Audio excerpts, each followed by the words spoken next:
Guess what time it is? It's time to do a tax return for this guy named Christopher Dalton. Practice tax return.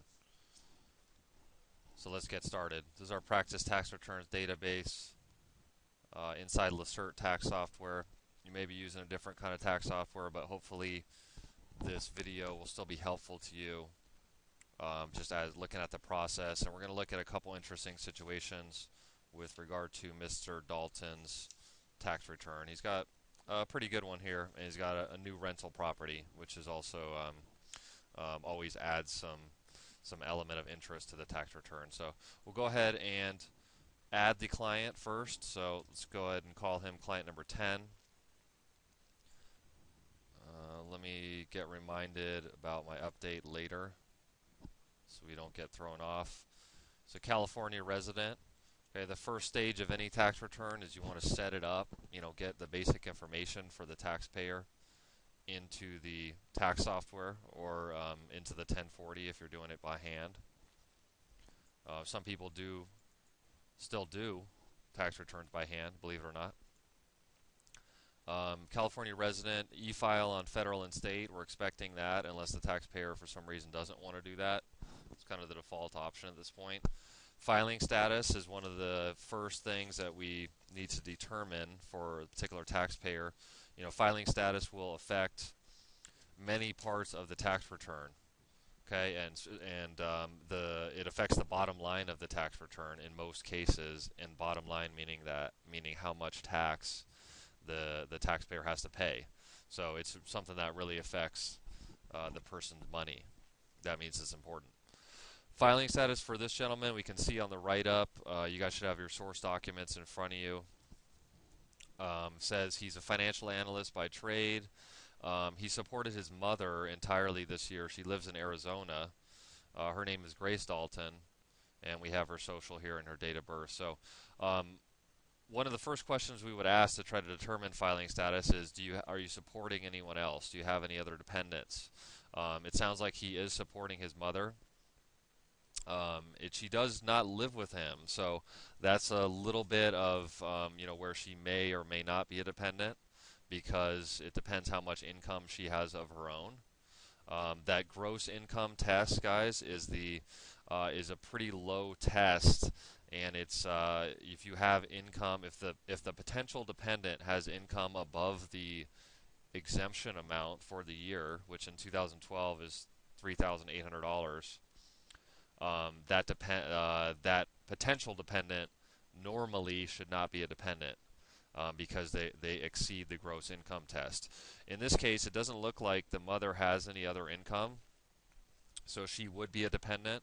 And then the second part of this would be that because he has a dependent, even the parents, as long as you pay more than half of the support of their household, you can claim head of household even though you don't have a dependent living in your household. Okay, so the parents are the one, sort of loophole to that.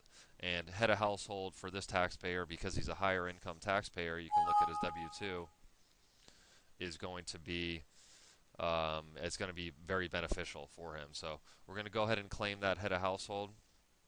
We'll start putting in his basic information. We want all capital letters in the tax program. Christopher Dalton, okay. He Social Security number 691142588. He's a financial analyst, and date of birth is July 22nd, 62.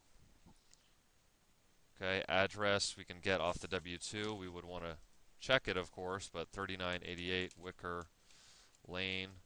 You want to ask a lot of times if somebody gives you an address, is there an apartment number? It's a good thing to ask. In this case, it seems like it's a home.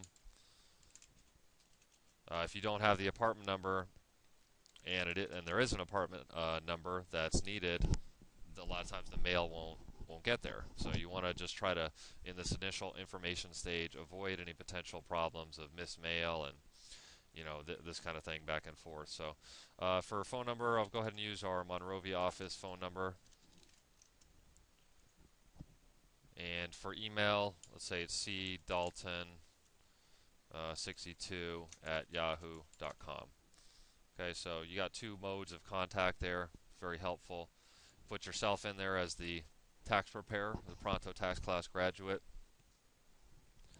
That's going to key your PTIN number and the other pertinent information that you need as the preparer. We'll go ahead and second part of the information stage, we'll be putting in the dependent information. So that's Grace, his mother. Grace Dalton. We have a date of birth for 1/1/49. We have her social on your source document, your write-up, your client write-up. Relationship parent. Months lived at home is 0. Dependent other than child. Okay, I just want to check real quick if the dependent age, okay.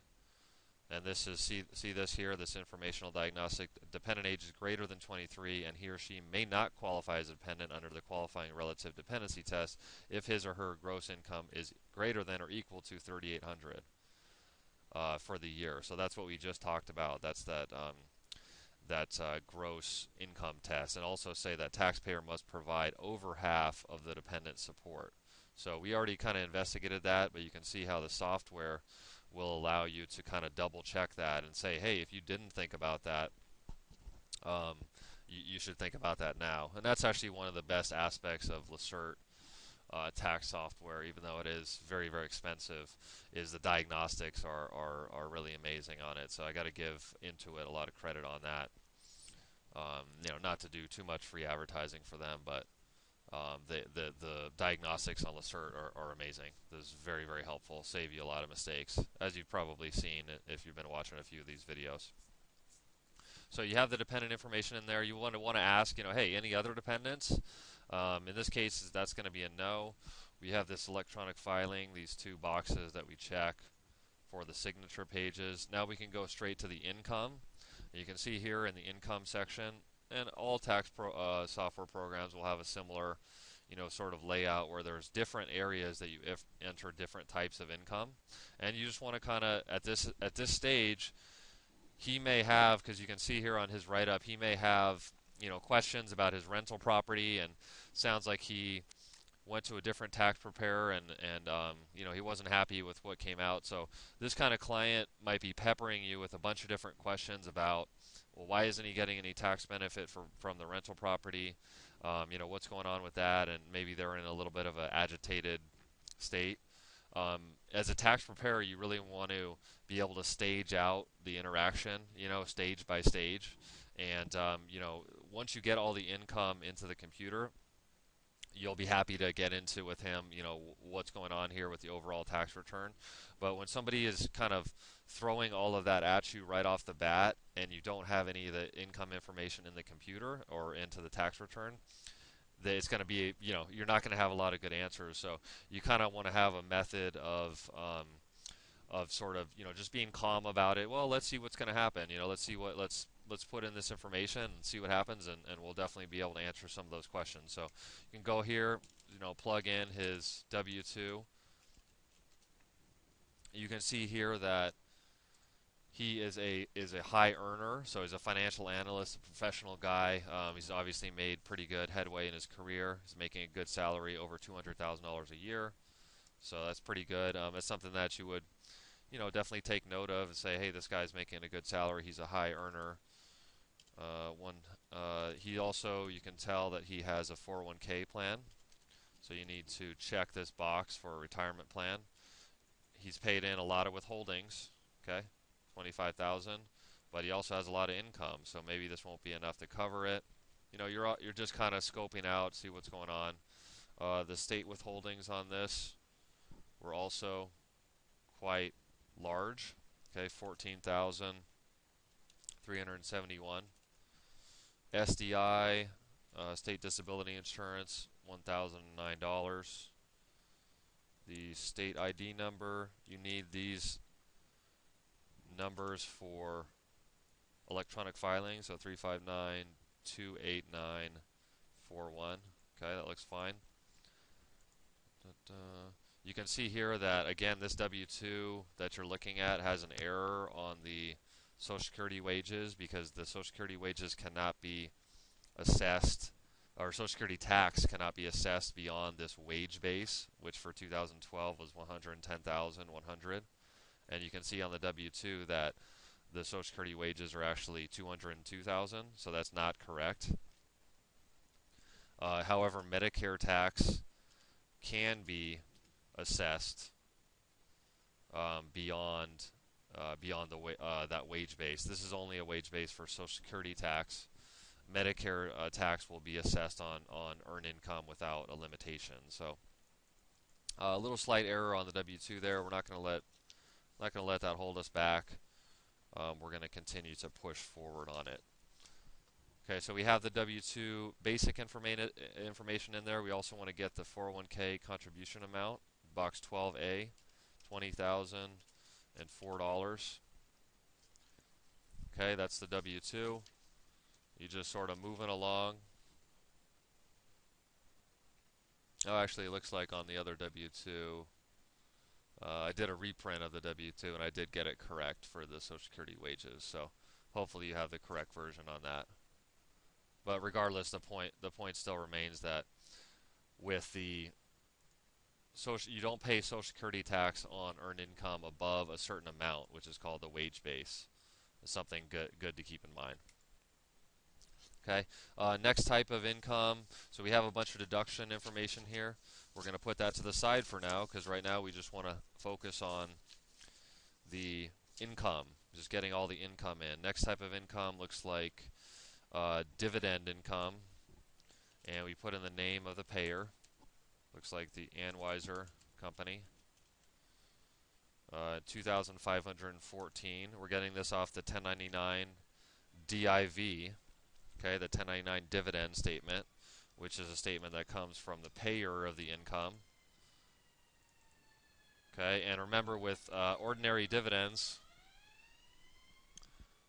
the qualified dividends are receive a special tax treatment, more favorable tax treatment, and this number is actually part of this number.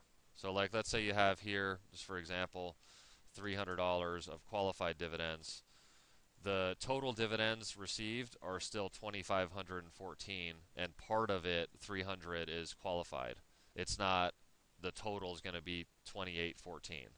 That's a little bit weird, a little bit counterintuitive, but it's something that confuses a lot of beginning tax preparers. So I just want to point that out, that the total ordinary dividends, whatever is in box 2 of that Form 1099 DIV, is going to be part of the number in box 1. Okay, it's not in addition to.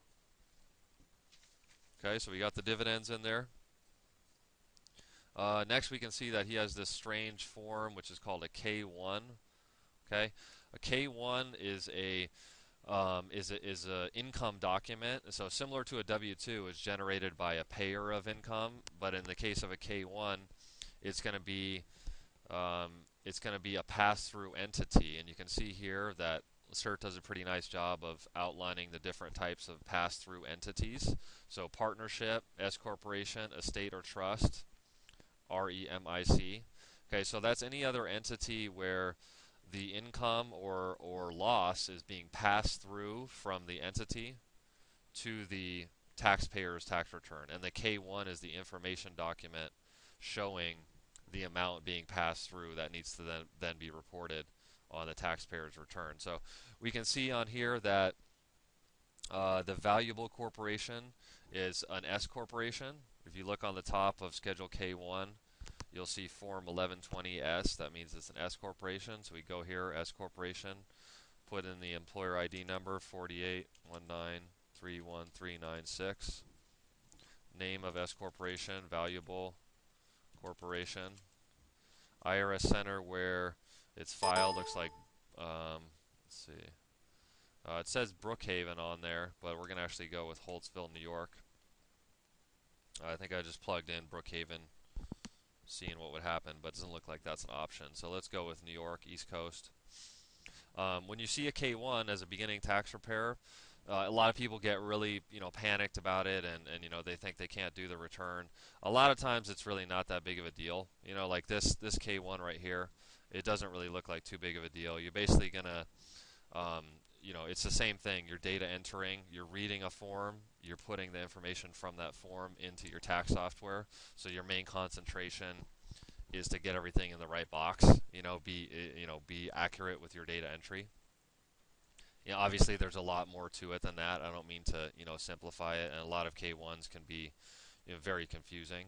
But it's not something that if you see one, you need to really panic and hit that panic button.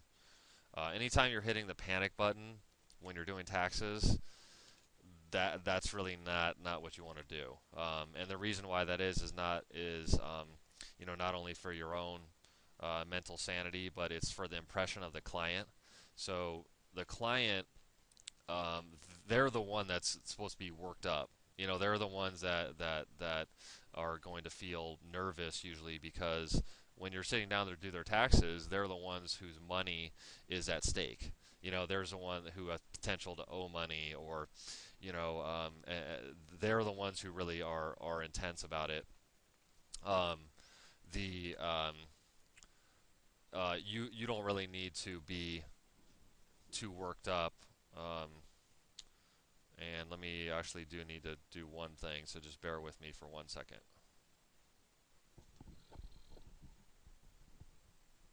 Bear with me for 1 second, guys.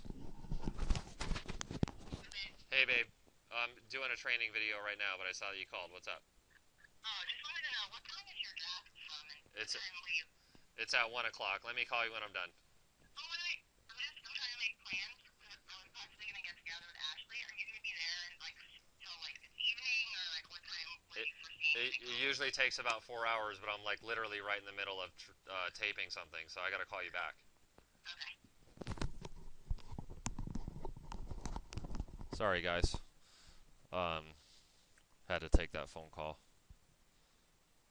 Okay, so let's get back at it. So we're translating this K1, and again, it's just a good lesson of when you're doing tax returns, you'll frequently have different distractions, and you got to be able to get back to focusing on things. So maybe that was meant to be as a little lesson of kind of what happens when you're doing a tax return. You get into a tax return, you seem to get calls, and you got to kind of regroup at times. So we can see box 4, we have interest income 11, and then on box 5A we have the ordinary dividends 25, qualified dividends 25,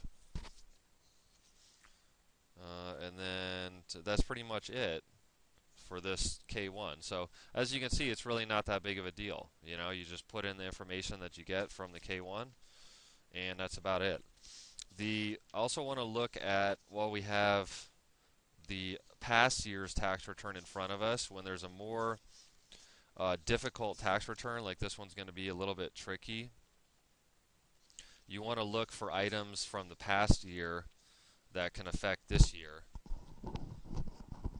and you want to get those items into the tax return. So we can see in terms of income, one thing that more experienced tax preparers will know is that when you itemize deductions on Schedule A from the previous year and use the state income tax as a deduction, which this guy is definitely going to, you would think, because look how much state income tax he has. So that's a good deduction on the federal tax return from the previous year. But what that creates is then you have to report any refund you get from the previous year as income in this year. So we would look on the past year's tax return. Normally, the payer of the income, in other words, the state government, would generate a form called a 1099-G. Let's take a quick look at that form and see what it looks like. Open with different viewer. Okay. So something like this, showing it's 1099-G. Hey, you have a taxable state refund from last year, and that's going to show up, guys, on this line 10, this taxable refunds. Okay, but a lot of times the taxpayer may not have that document with them, so you have to kind of know enough to look at the past year's tax return. And if you look at Mr. Dalton's return from 2011, you can see that he had a $512 state refund. So 512 we would put in there, and then we want to just show, make sure that that shows up as taxable income on line 10. Okay, see this? Now it's showing up as income. So we know that's taxable, even though the taxpayer didn't bring us that document. Because we're a professional, we need to look out for that and say, because you know what can happen is that the taxpayer will get an omission of letter or an omission of income letter, which is called a CP 2000, and it's a automatically generated letter from the IRS. See this notice of underreported income? So the taxpayer can get that letter based on the fact that they didn't include the taxable refund.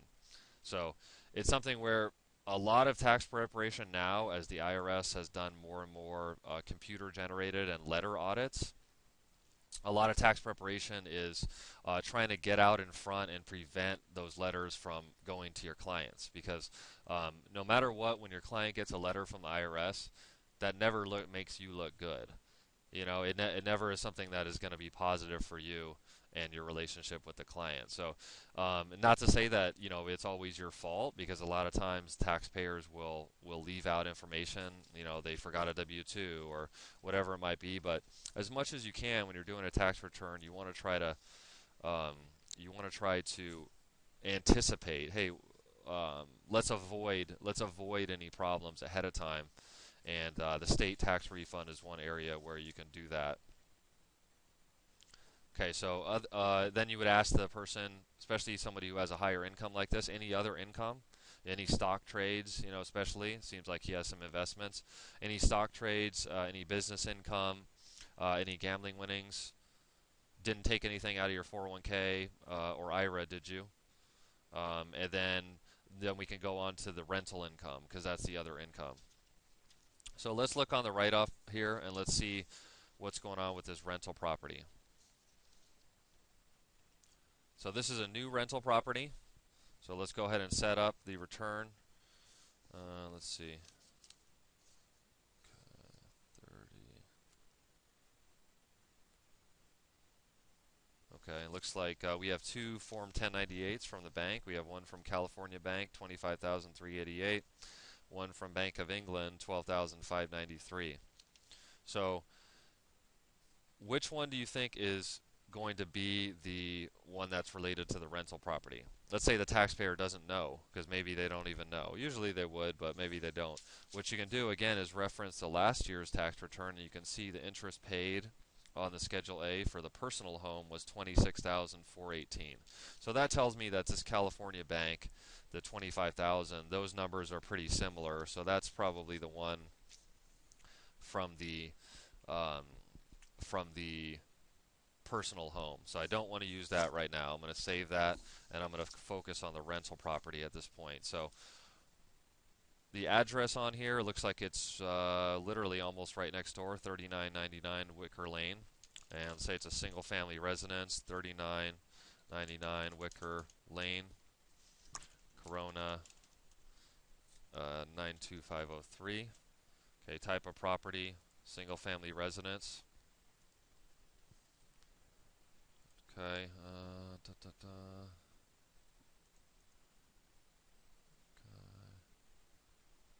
so we're kind of setting up the return. The first thing, setting up the Schedule E, the rental income form, rental income and expenses.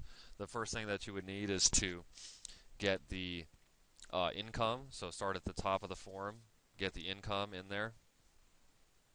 And let's say, looks like he barely got this property, maybe closer to the end of the year. So we can go ahead and put for income, let's say he has income of $3,000. $1,000 a month for 3 months. And then you can see here that he's brought us some expenses. While we have the mortgage interest in front of us, we can put that, $12,593, so you can deduct that. We also see the property taxes, $3,987.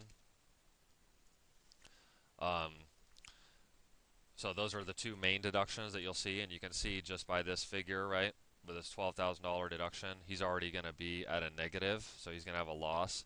That's pretty common with people rental property, especially in the early years, that they would be negative on the Schedule E. And we're going to see how that plays in. Before we do that, let's go ahead and put in his other deductions that he brought us. So he has travel expense of $400. Okay. Um, let's see, which seems strange since the property's right next door to his house, but just for the sake of example, we're gonna take his word for it on that. Window repairs, I would normally put something as a little note to myself about what the repair was, but you can always just put it directly in there. Telephone expense, he has $175. So the rule on these deductions, as far as what's deductible, is whatever's related to generating this income. Okay, would be deductible. Very similar to concept of a business. You know, what's deductible for a business? Ordinary and necessary. And also backed by adequate records. So somebody who is a high earner, has a high salary, they have a high tax rate, right? So that means their deductions are worth quite a bit.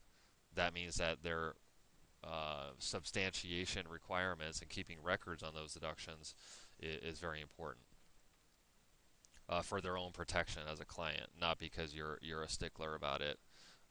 Although you could be a stickler about it as well, but it's more for their protection. So it looks like he paid $1,200 to a commission for a real estate agent, and then he also put a new roof on, $10,566. So let's say that these are all the deductions on the Schedule E for now. The roof topic is going to bring us to the depreciation, which is one of the major deductions related to rental property. So we'd go ahead and put in, first do the property itself, so Wicker Lane, and then single family rental. You can just make a note about it, what it is. Form, it's going to the Schedule E. Okay, activity, that's fine. What type of asset is it? It's a building. Date, place, and service, let's say it was 10/1, October, November, December, 3 months of rent, 10/1/12. Costs, okay, so cost basis, that's going to be for depreciation purposes, is going to be the value of that building, but you cannot depreciate land. Okay, so you have to take out the value of the land, and generally the best way to arrive at the depreciable basis for a rental property would be from the real estate tax bill. Let's see if I can get an example online.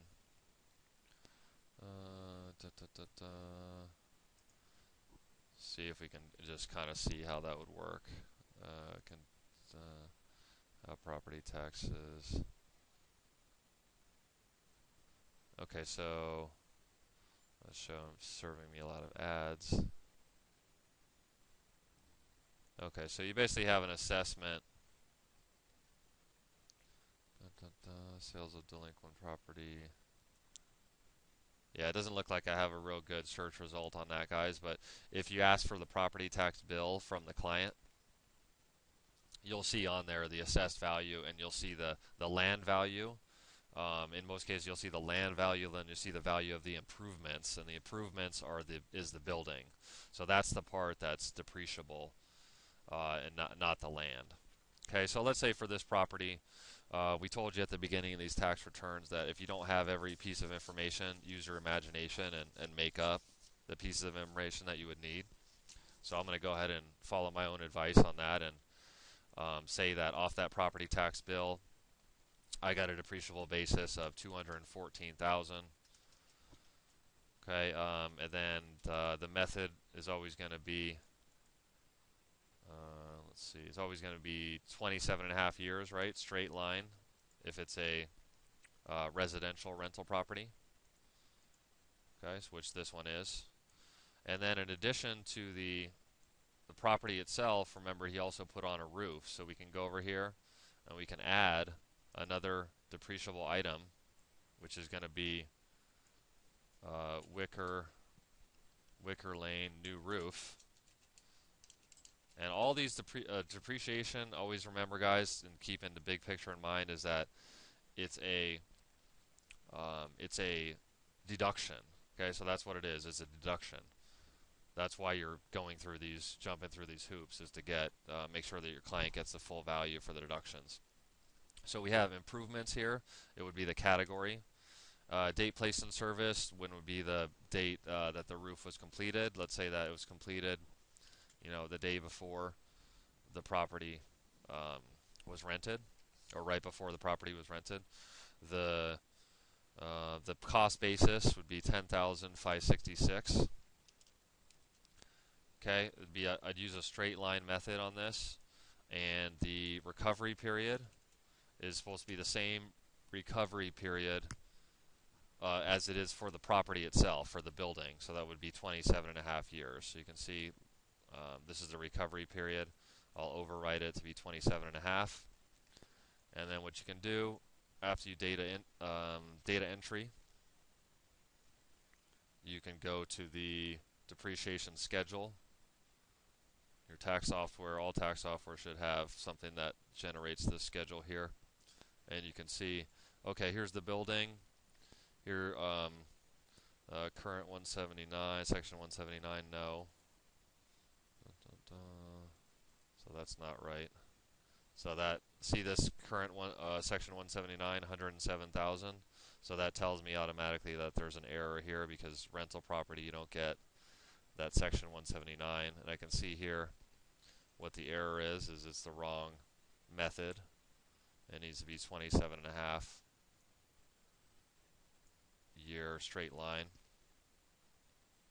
Okay, so that's the power, guys, of reading. After you've put in information, you want to read the actual forms and see, oh yeah, that's not right. Let me go back and correct it. That's a big part of doing a tax return, is you put in information and then read it and see what's wrong with it, basically, or what needs to be tweaked. So you can see current depreciation, $1,622. Remember, that's only towards the end of the year, because it was only put in service in October. And then the new roof, that's part of it. You can also check the depreciation for 2013, and you can see that the building, this is the normal depreciation deduction here, 7,781. So that's a nice deduction each year, right? And then for the roof is going to be $384 per year. So he's going to have an $8,165 deduction from these two assets on that Schedule E going forward. And that depreciation deduction right here is a lot of times what causes a loss on the Schedule E.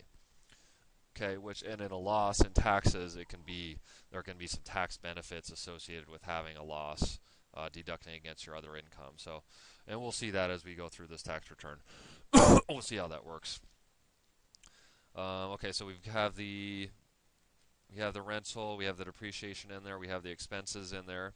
That's fine, and he says here he got creamed on expenses on his rental. So he feels like this rental's costing him a lot of money. He can't understand why he's not saving in taxes as a result of buying this property.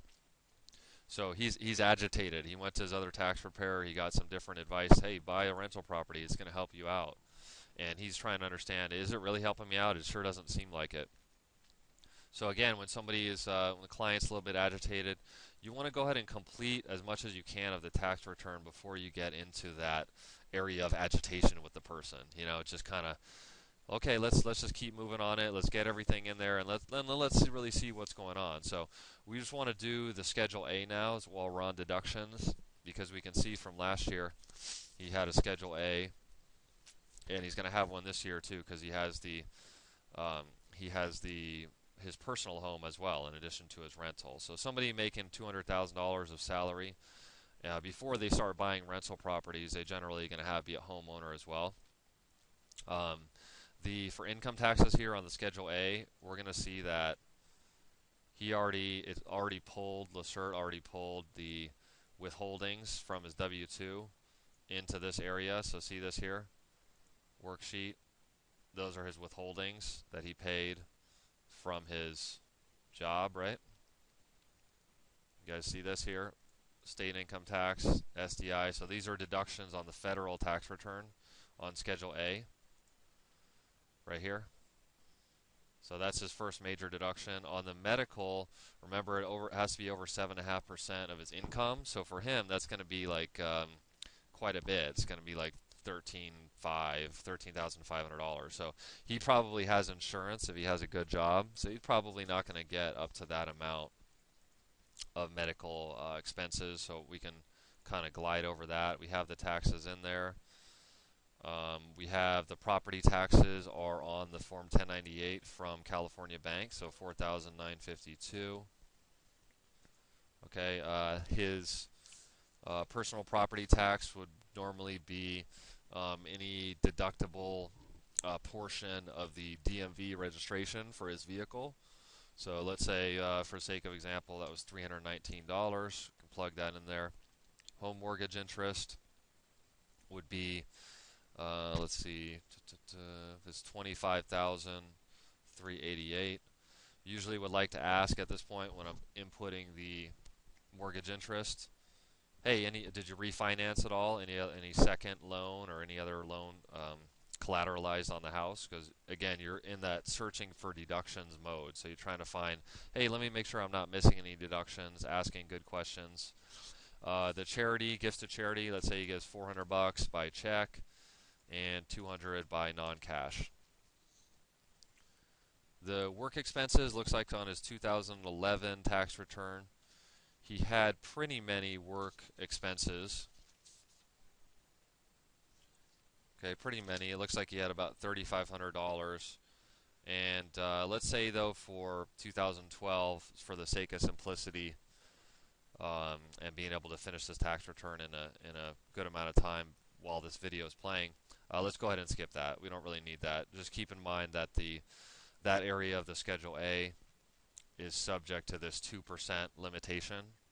So if the person's a higher income earner, that 2% number is going to be a higher number. It's like a higher bar that they have to get over, a higher threshold. That would mean that his expenses would have to be pretty considerable on the work expenses. Let's see what his AGI is. So his adjusted gross income is 185,581, right? So he would need quite a bit of deductions on the work side. And let's just 581 times 0.02. So he would need over $3,700 of work deductions, even to have any part of those expenses be deductible. Okay, that's that 2% haircut. You want to do, if you're a beginning tax preparer, you want to do additional research, you could just do something like 2% limitation itemized deductions and get a good, this about.com. They have pretty good simple articles, well-written articles. This guy actually, William Perez, he has some good articles on there that are quite clear and detailed. So this will, you could do additional research on your own time if you're a beginner. Okay, so now we filled out the Schedule A. It seems like we have everything there. One other thing that I want to point out on the rental property, which I neglected to mention, would be the points. So he got a loan on the rental property, right? Because you know that because he has mortgage interest. So he paid some loan origination, most likely. Rental loan origination. Now, unlike a purchase of a personal home, you cannot write off the entire loan origination fee or discount points, and it's basically the price that you pay the bank. It's like a form of prepaid interest. You can't write it off all in the current year. You have to take it over the life of the loan, similar to a refinance. So, the amortization. Let's say you got the loan on July 15th, 2012. Let's say the property was $350,000 purchase price, and he paid 1 point. So that would mean that he paid $3,500 of loan origination fee. And 1 point, guys, remember, is 1% of the loan amount. Okay, so 91, straight line, and then recovery period is going to be the life of the loan. So it's a 30-year loan, which is by far the most common loan, be over 30 years. And again, you can just look here on the depreciation schedule, and you want to identify, okay, yeah, here's the current depreciation for this year. For 2013, it's going to be $117 deduction. that's going to keep carrying over the life of the loan. Okay, so that's one thing I didn't mention. You would want to look out for is the points. And again, you're just thinking, what deductions? What deductions can I get? What can what can I do? Especially with a higher income taxpayer, because they really need those deductions to reduce the tax. Remember, your tax rate. So this guy's at a 28% federal income tax marginal rate. The marginal rate's the tax rate on your last dollar of income. And then on the state side, he's at 9.3%. So that's 37.3% tax that he's going to pay. When you have a higher tax rate like that, that means that your deductions are worth more. So every $100 deduction that you have, you're going to save $37, right? 37%. So that's going to mean that your deduction is worth more than somebody who is in the 10% marginal tax bracket. Okay, always remember that with deductions, the value of the deduction is determined by the tax rate that you would have paid on that income if you didn't have a write-off. That's why it's called a write-off. You're writing off that portion of your income and not having to pay tax on it. Okay, that may seem like a bunch of gibberish, like I said, if you're a beginning tax preparer, but it's just something that I want to note that you can do more research on and see how that works as you gain more experience. Okay, so let's see what else we have. We have Schedule A, we handled that. Any other deductions? Any other, let's see, student loan interest. He's going to be over, there's like an income threshold where you can't deduct student loan interest, so we might as well go ahead and skip that. Any other deductions that he would qualify for? Do you work at home at all? Business use of home. We're going to go ahead and stay away from that kind of stuff just for this returns. We already got enough going on with the rental property. I want to spend some time looking at the rental property and making a particular point about why this guy is kind of in an agitated state and doesn't feel like he's saving enough money on his rental property. And we're going to look at that specifically. Any credits, you would want to look at that. Look around. Any credits, dependent care credit, for instance, if the mom is disabled and he's paying for somebody to take care of her, maybe you have some opportunity there for a credit. Maybe he, even if he did go to school, he's going to be over the income phase out for the credits. So he's not going to have a lot of credits floating around, but you still want to spend some time just looking at it. Maybe he did a residential energy efficient improvement to his home. Think about it, look for credits, but in this case, let's say he doesn't qualify for any. Then we're going to go straight to the diagnostics. Okay, now we're going into the closing mode or checking. So we want to see here, okay, he has a tax liability penalty on Form 2210. That penalty, remember, is based on the previous year's tax liability. So we want to make sure that penalty is accurate. So we go back to the 2011 tax return and we see that his tax liability on the federal side, which is on line 61, total tax of the 1040 from 2011, $29,228. So we have that in there. We want that penalty. If he's going to get a penalty, we want to make sure that it's accurate. Let's see, 53. Okay, so excess SDI. So he has too much SDI. I put too much SDI on my practice W-2. That's okay. I would fill out this head of household questionnaire for him. Father or mother. Okay, Grace. Legally married, no. Joint tax return, no.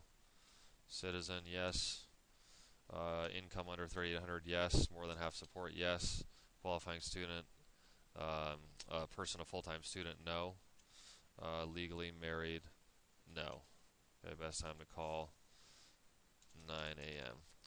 Okay, so by filling out this 4803 on the California return,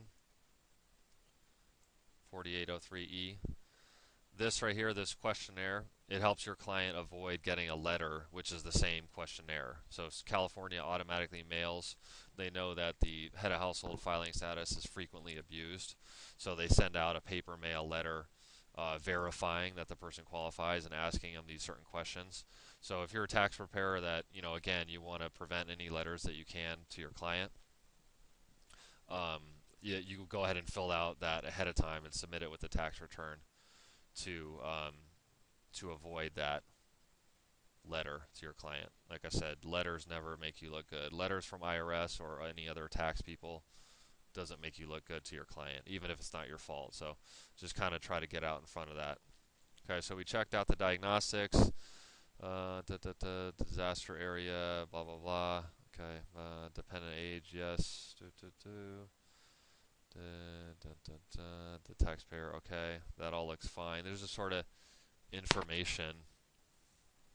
Okay. Okay, this one is interesting because it's about the K1, that S corporation loss. I think it was a negative 583. Yeah, so negative $583. You only can take a loss up to the amount of basis that you have in that activity. So let's see. Yeah, so it's basically disallowing his loss from that. So if we go back to basis of the K1,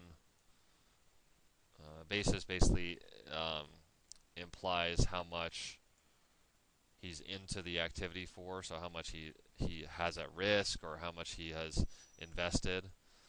So let's say I'm going to go ahead and put his basis at, he put in $2,000. And we'll see. Okay, this can be overridden. Okay, that's fine.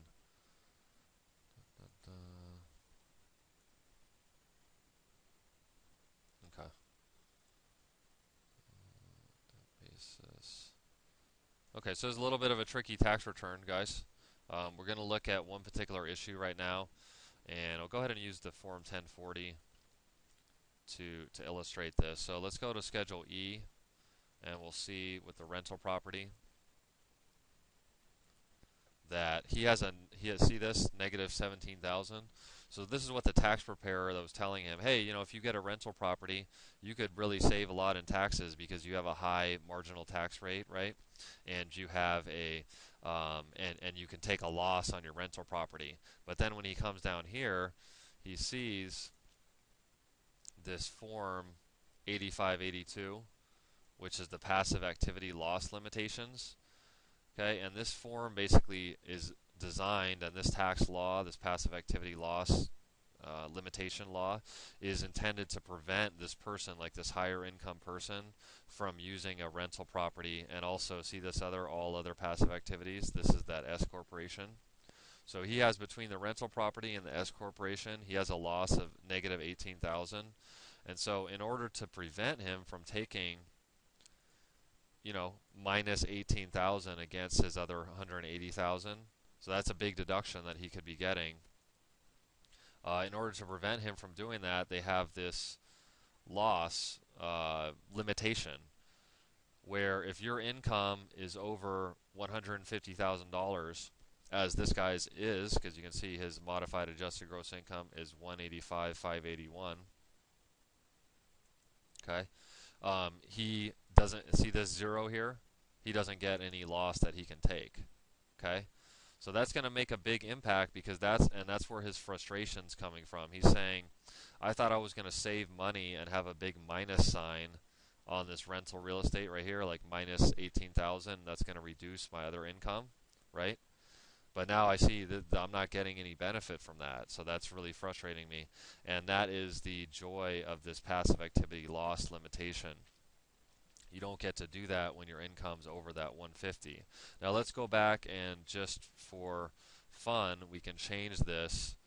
We'll cut it out, and then we'll put 85,000. Let's say instead of 185, he was making 85. And now let's look at his tax return. Okay, so now he can take that loss.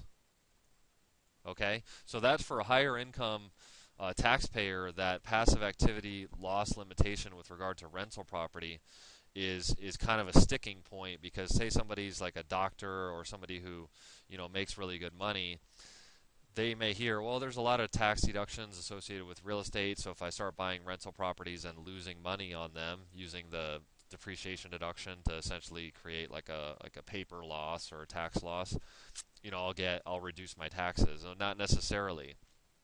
Now, there's a couple finer points on that the loss limitation that I want to point out, and the big one would be that the IRS has like a real estate professional exception to where you can take a loss even if your income's higher. Okay, so let's see. So then you can check this box here, real estate professional, and he is going to take that loss. Okay, you uncheck this, he's not going to get the loss. See this? 17, no loss. You go back over here, check this, real estate professional. Go back to the 1040. Okay, now he is getting the loss. All right, so that real estate professional is like a loophole, where they allow people who are classified as real estate professional to take losses more aggressively at a higher income from rental property than other people. Okay, you have to be really careful though, because don't check that box unless the person actually qualifies, and that goes back to doing your research for taxes. Okay. Yeah, so this is passive activity. Okay, real estate professional tax loophole. Okay. You want to go here and see what does that really mean. How do you qualify as a tax professional? Okay, so you would read up on that, and basically it involves more than half of your activities need to be in real estate for you to be a real estate professional. You also have to spend 750 hours per year in real estate. So for this guy, he's not going to qualify for that because not more than 50% of his activities are going to be in real estate. He just has one rental property, but he already has a full-time job. So he's going to spend more time at his full-time job, more than 50%, rather than being a real estate professional. Somebody else, somebody that has 3 or 4 rental properties and does not have a full-time job might be able to claim that real estate professional loophole or exception to be able to claim that loss. But you can see for this guy, he's going to be prevented from doing that. His loss is going to be zeroed out on this form 8582. Okay. The thing is, though, the thing that's important to keep in mind is that the loss for this doesn't go away. It carries over. Okay, so it's not like he's losing it. He still has this loss that he can take, and same with this is that S corporation loss. He can keep carrying those forward until he has enough passive income. So until he has enough income on this line 17 right here, positive income to eat up those losses or use those losses. So let's say next year he has the property rented for the full year, and he has 25,000 in income. Then he's going to be able to use up that deduction at that time. Okay, so it doesn't really go away. It is carried over. And then if let's say you never use it up, you keep carrying it over and you never get a chance to use it up, you never get the rental property to a positive cash flow, including the depreciation deduction, you can actually decrease the profit from the sale. So you would, if you go and sell the property, that deduction is going to kick in. It's going to reduce the gain from your sale, so that you still get some benefit from that. So I realize we're getting into kind of some more advanced topics, and generally we aim these videos at kind of that beginning tax preparer that's trying to get some basic knowledge. But this is something that I wanted to bring up because you will see it, especially if you work with higher income taxpayers. Let's go ahead and summarize this guy's tax return just to close this out here. So you have the wages, okay, $182,519. The interest income, that's $11. That's actually from the K1, from the corporation. Dividend income was $2,500. Part of that from the K1 as well. You can look on page 2 of Form 1040, and we can see the tax. Okay, see how this worksheet is. Okay, so yeah, the qualified dividends amount, see this 15%?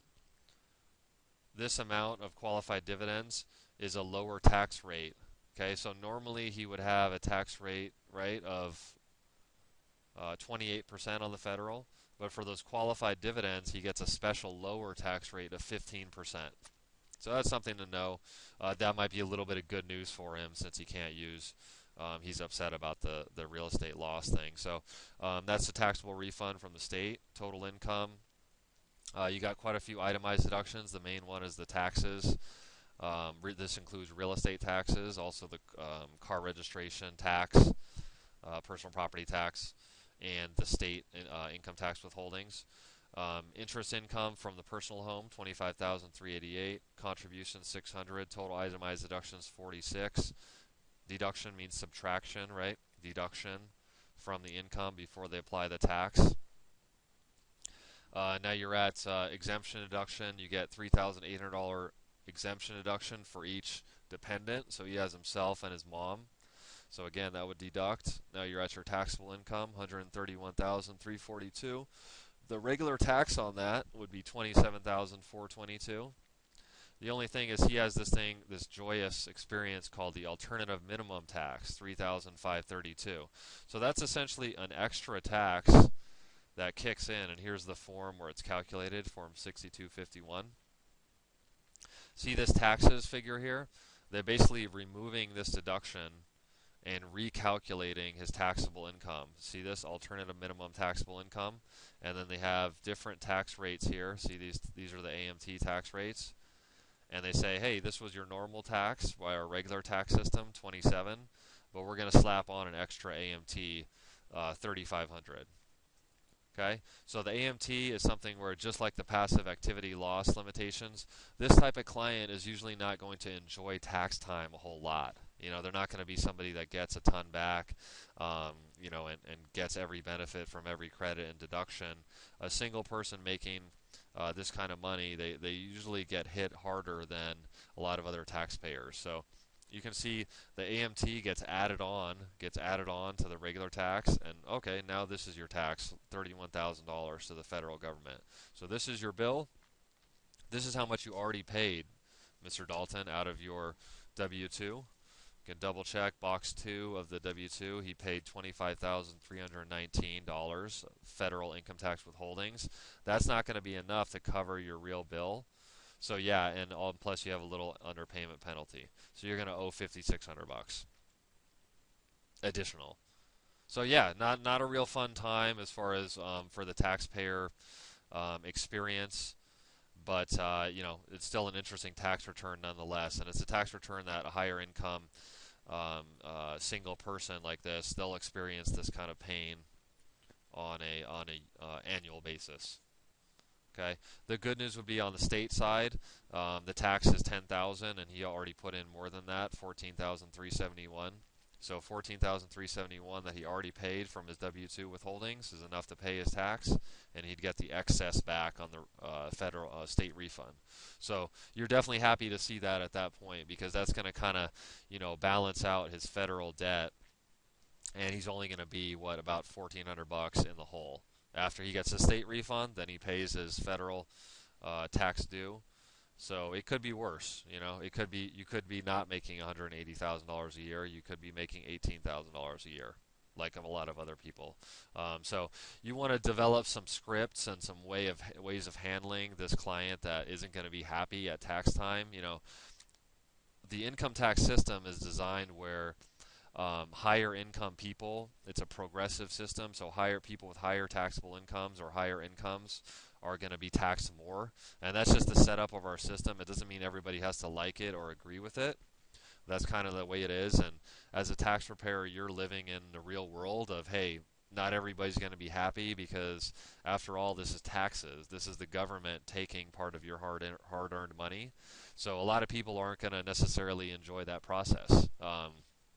As a tax preparer, then, you want to develop some scripts or some ways of dealing with those clients where, you know, maybe it's you have a good sense of humor, so you can kind of throw in a joke, or maybe you just outright tell them, you're kind of bold about it and say, well, hey, you're making really good money, so maybe you should just be grateful for that. That's the fact that you're making good money and you live in a country where you can make good money and you have good opportunities. Some tax preparers I've seen say that, and basically, they don't tell the client to shut up and quit complaining, but they kind of point out that, hey, you got a lot to be grateful for. You're making almost $200,000 a year. Okay. Um, Other tax preparers, may handle it in different ways, but it's all about that client interaction. And when you're telling somebody, hey, you owe 5 grand, almost 6 grand here, they're generally not going to be that happy. So, you have to kind of try to handle that as a professional, and I'm going to show you why you want to try to handle that. It's in your best interest when we go over to this invoice here. So these are this is the time when you get paid.